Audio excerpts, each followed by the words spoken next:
Nurses from Kerala are engaged in the United Kingdom's fight against COVID.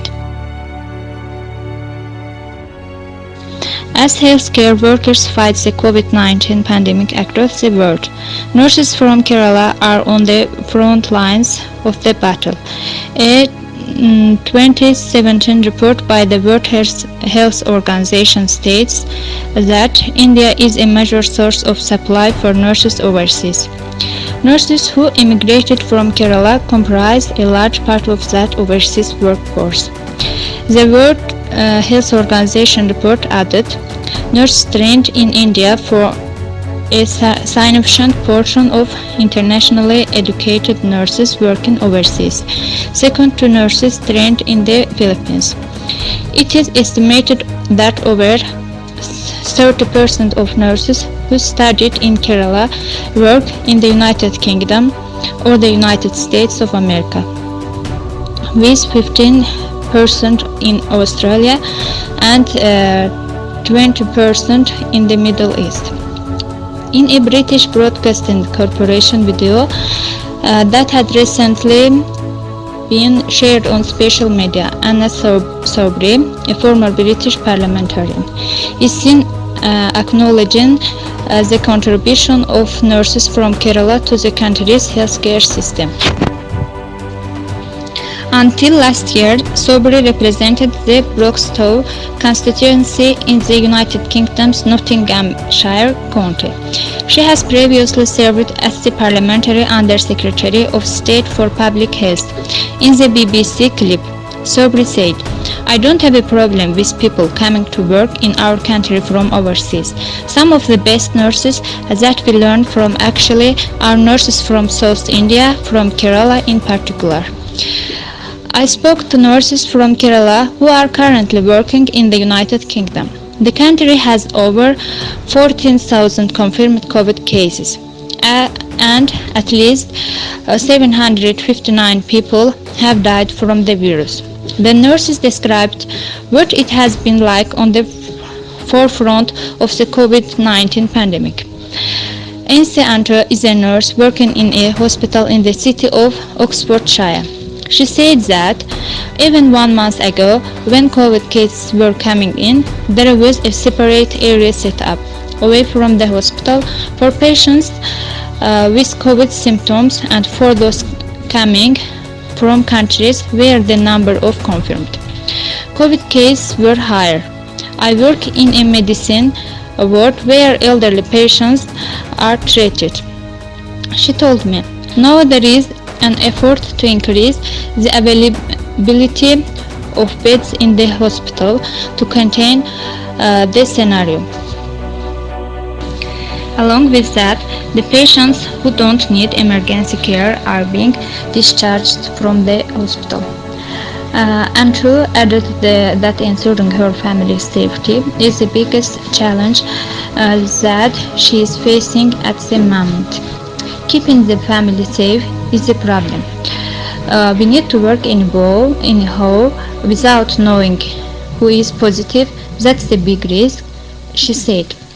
Anto lives with her child and her husband in Oxfordshire. She grew up in Kerala's Thrissur district and migrated to the United Kingdom in February 2019.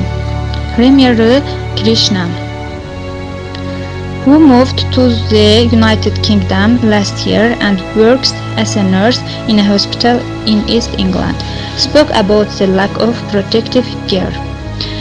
It is really sad that the authority is not taking proper measurements to control the situation, she said. The main concern we Indian nurses have is that they are not providing protective equipment. Also, unlike in Kerala, they are refusing to do the COVID-19 test for the hospital staff. She continued, actually we are comparing the situation with what is happening in Kerala. So compared to that, here they are not taking much precautions. I also spoke to a nurse from Kerala who works in the London Northwest University Healthcare Trust. a trust which provides hospital and community services. Speaking on the condition of anonymity, she said she had already nursed more than 10 COVID cases in the past week. She added that the United Kingdom was not adequately prepared for COVID-19. Looking at the current situation, I feel we were not fully prepared. It caused to that is evident everywhere, she said. This has also led to a lack of personal protective equipment. The management is still trying to make up for the shortage. The nurse elaborated that most of the time, the screening of patients is done only after symptoms appear for a few days, by which time the health staff seems to have already been exposed. Everything is gradually changing and there are some positive effects as the lockdown has been announced. But as a whole, it is a terrifying environment, she said. She added that the challenge ahead will be to keep the staff from getting sick. We could be carriers, which can affect our family, she said, referring to the hospital management.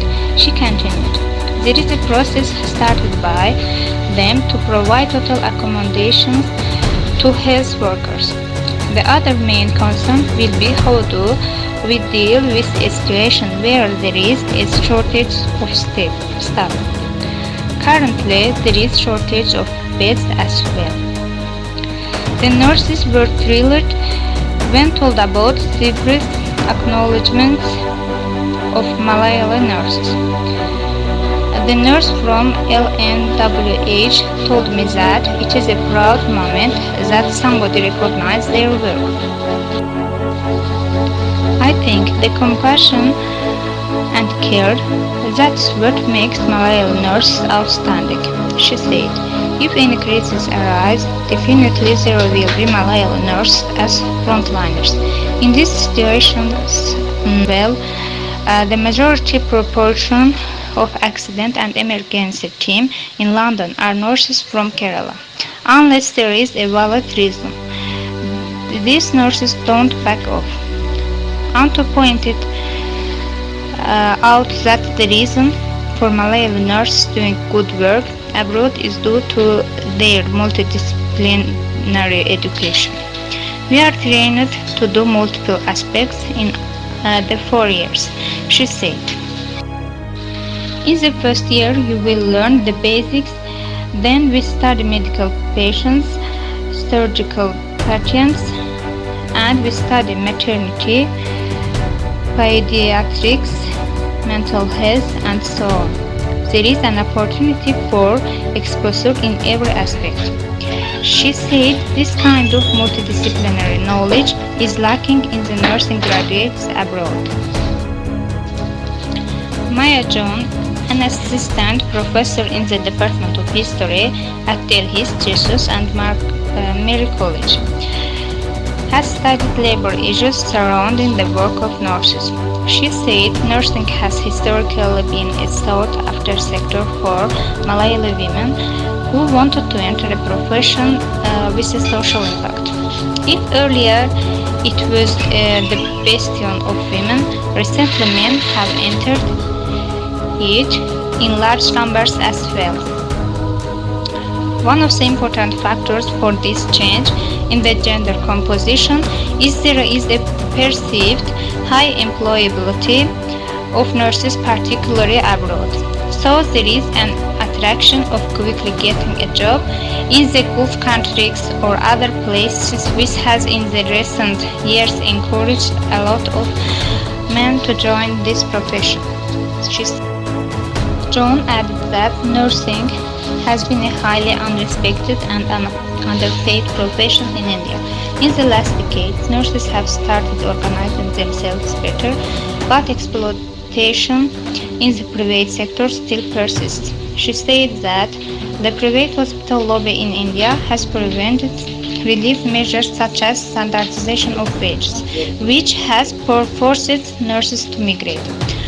According to their 20 2018-19 Annual Report of Indian Nursing Council, a national regulatory body for nurses and nurse education. There were 2.1 million registered nurses and midwives and 879,508 auxiliary nurse midwives in India. At present, there are at least 1,544 institutions registered under the Indian Nursing Council that are offering nursing programs. However, several graduates look for jobs abroad since India's private sector hospitals do not pay well, and public healthcare spending is limited. According to a working research paper titled Immigration and Remittance, new evidence from the Kerala Migration Survey 2018 published by the Center for Development Studies, a Kerala-based research center, the immigration of women in Kerala is vastly concentrated in the nursing profession. The report further states that the demand for Malayali nurses all over the world is well known, and its supply from Kerala is still open. 5% of the total immigrants are nurses. The nurse from LNWH said that her workplace had seen among the first COVID-19 positive case in the United Kingdom. I asked her about being a health worker dealing with an highly infectious virus. She replied that despite all the worries and uncertainties, it is our job to do it, and we will fight this out.